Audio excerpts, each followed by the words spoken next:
Hello, folks. Welcome to the Fusion Artist Studio. My name is Ed Breen, and each week we try to focus on a local artist, performing artist, visual artist, artists of all shapes and forms. Get a look at what they're doing, and more importantly, why they do it and what their motivation is. This is about the fourth one of these that we've done. We hope to do quite a few more and talk to more artists. Today, our guest is Avon Waters. Avon, you are from you're from Miami County, I guess, originally. Yep, You were just barely inside. born in Amboy, or born in Converse, grew up in Amboy. Give us the short version to get you where you are right now. I grew up on a farm, and back in the 60s, you didn't get to town very often. My mother was going to school for art, fine art, and I would just tag along with her. And I would do projects as she did them. Somewhere, the old farmstead in that house, she used to give me pencil and paper and crayons, and one day I ran out. And I started drawing on her walls. So That probably didn't go over real no, well. that didn't. But I also never, ever after that ran out of any drawing supplies or papers. So it kind of started at youth and just carried through high school and college. You have done a lot. You've had day jobs through the years. You lived in San Francisco for a while. You've lived in Indianapolis. You were a photographer at one point. Had a photo studio in Marion. Left photography. Got involved in fine art again. Yeah, I had always been involved in the arts, no matter what job I had. Even when I was in photography, I was still doing painting on the weekends and spare time. And then I got into writing with journalism, and I was still doing art. And so art has always been kind of in the background, but it was never something that I could really justify making a living from. So a few years ago, about 2008, when the housing crisis made people out of work, my wife says, "Why don't you try to sell some art?" And so I worked at that for about 5 years, and then the economy picked back up, and it was better for me to get a job. Most artists want to sell their work, but it's pretty darn difficult. Well, it's really tough. And particularly in a small market. Yeah. And it's tough to break into the big market. Yeah. It's just like professional sports. There's just a small few that end up being able to make it to the big leagues and make that big money. But there's all those others. There's those thousands and maybe even millions of others that still play sports on the weekend. Well, that's the same way with art. There's all of us out there enjoying it, and it's not so much about the money as it is about the creation process. And you're devoting full time to that now. I am now. I retired early. My wife's and I bought a building. I created a studio, and I work 9 to 5 sometimes, and sometimes 9 to 9. And then weekends with art events. At the end of the process, where are you selling? Right now, I'm selling mostly online because COVID-19 has made us not have weekend events. Is that turning into a solid way of marketing art? It's really turning out if you price things right. You're not having any huge sales, but there's some online exhibitions. I get a lot of exposure. I'm selling right now maybe one piece a week on average online, but they're very entry level collector pieces. That's pretty much how I mark them. In something that I read online about you, this is a statement that you wrote. I try to paint the air around a thing more than the thing itself. Right. Talk about that. Well, I got involved with as my art developed, you develop your own style, you develop what you like, you take bits and pieces of people you copy, and at some point your work starts to become your own. And I noticed that I started to follow this movement that started in 1880, which is tonalism. And it's more about creating an atmosphere. And you have to feel that air, the misty air, the fog, the sunrise, the light wrapping around things. So I always try to capture some sort of atmospheric effect, because that seems to be something that speaks to me as far as my mood when I'm out in nature. If the mist is coming up as the heat develops and you see this humidity come up from a trail, that's what interested me.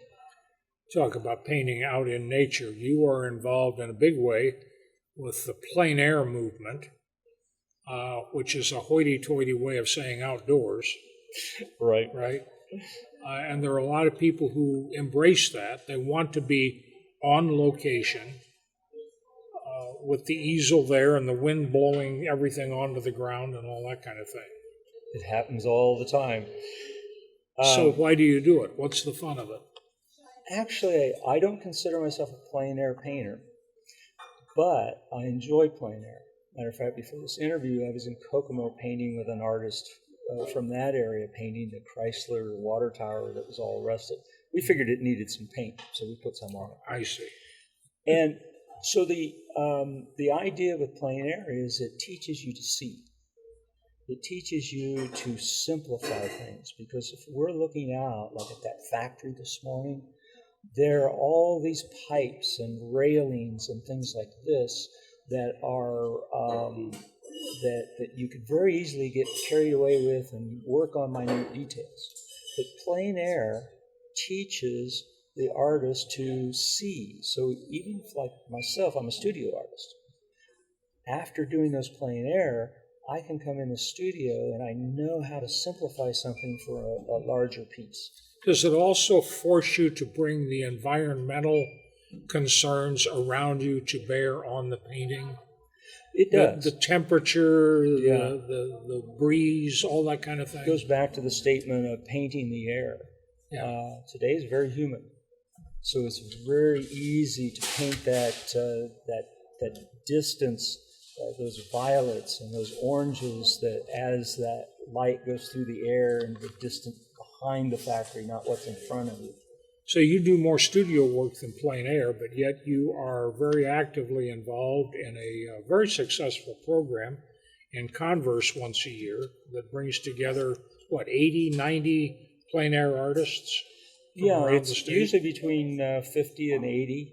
Okay. We do it every 2 years. We do it the week of fall. We call it the first brush of fall, because wherever fall falls on in September, so to speak, every 2 years we host that. And artists come from, the very first year we had it, we had artists from 5 states show up. Our membership is about 300, and so there's Indiana, Michigan, Ohio, So Illinois, it's a regional Kentucky. organization. Right.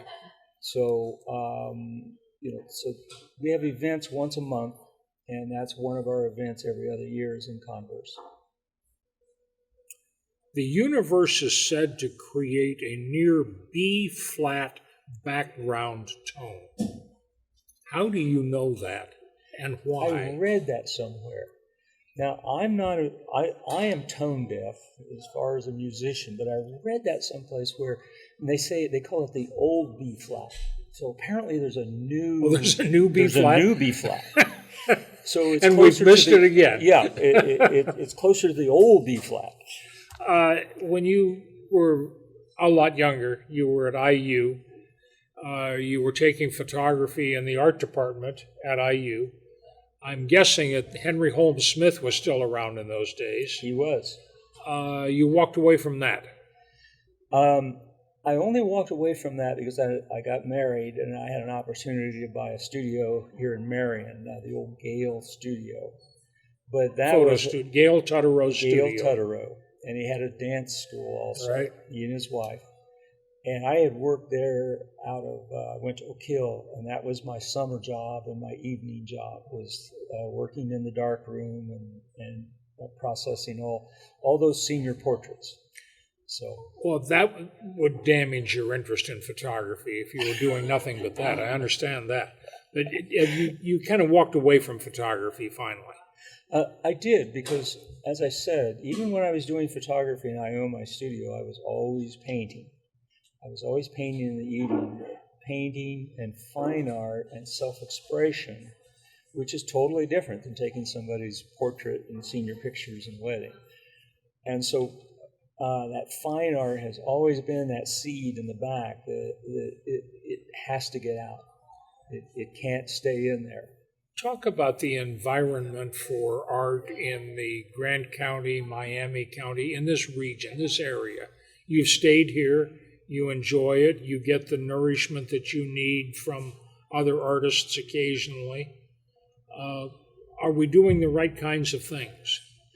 Well, with the Art Alliance, that's going to be a big boost, because it's not only focusing on the visual arts, but it's the musical arts, the dance, all arts.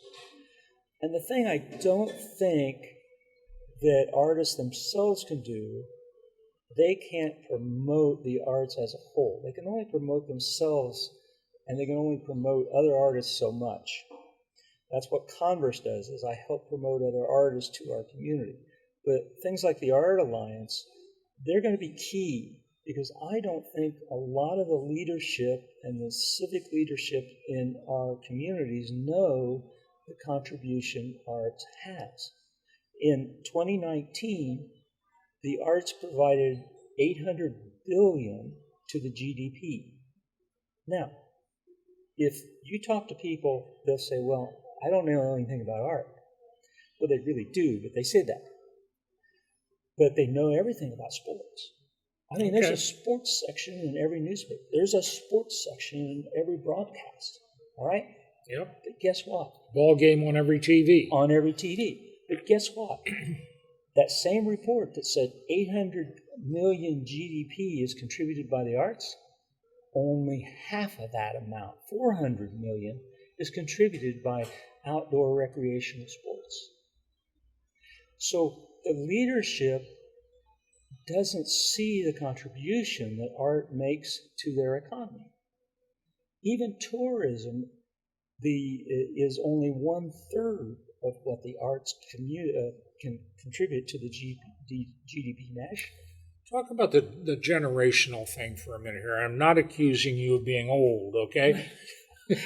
You're not a teeny bopper anymore. No. But there are a lot of young folks around who are in the arts in Marion and Grant County. They need encouragement. They need support. They need the support of other artists. They need the support of government. They need the community's support. What kinds of things can more veteran artists do to encourage the younger folks? Taking them under the wing, not considering them as competition, which they really aren't. The only competition an artist has is themselves. Your wife's an artist, and if she and I were together, we're not in competition. We are in competition with what goes on between our ears and our creativity. The young people need to know that any of us artists are willing to support and help them. My statewide organization, Indiana Plein Air, we call it IPAPA for short, that is our one goal, is when new people come in, there's somebody that can set up their easel right next to somebody who is like a master. And that master will stop and help and answer questions. So the best thing that we can do is reach out. If they're not reaching out to us, is reach out to them and try to let them know we're here to help and answer questions. In many ways, artists are self-contained. They live within their own head, within their own environment. But they also need the support of the community that they're living in. What kinds of things should Marion and Grant County be doing to provide more support for the artists who are among us? I think making an awareness that art is part of everybody's everyday life. Like I said a minute ago, people say they don't know anything about art. the reason they don't know anything about art is because they hear people paying millions of dollars at an auction. $22 million, record high prices for a Van Gogh. They learn about Van Gogh. They don't know what Avon Waters looks like. They don't know what. It's because you haven't cut your ear off. Yeah. So getting people to understand that art is part of their life every day. They don't realize it takes an artist to lay out a book, an advertisement, a newspaper, a web page, the video game. There's tons of art opportunities for young people who want and love video games. Art being a synonym for creative. Right, creative. Yeah. And I'm talking about the visual. You go into the audio, and you've still got the same thing. This background music right where we're sitting. Somebody had to create that. So people don't realize they do know about art. They interact with art every day. And I think for the community to prosper, people have to be made aware of the role art plays in their life every day, but it's kind of passive. And they have to recognize that it's not, that is art. And people create it, and people are successful creating it, and they enjoy it. What does Avon Waters want to be doing in the foreseeable future in the art world? I would love to just continue to do my art. The COVID thing, some people, it drives them nuts. They're stuck at home. I found out this is really relaxing. You're enjoying it. I'm enjoying it. I'm not forced to get out. Okay. You brought me out of my studio, Yeah. When's this over? And you're going to get even with us for back. that. Okay. Yeah. All right. So the creation and being able to find a way to create and have somebody else get to the point where somebody else can do that stuff I don't want to do, which is the social media. Okay. I enjoy social media. That's generational. That's generational. Yeah. Avon Waters, we thank you very much. We appreciate your being with us today. We thank the folks at Abbey Coffee for making the facilities available to us. We'll certainly be back here again. And we thank the Fusion Arts Alliance for its support of this project. Until later, thank you.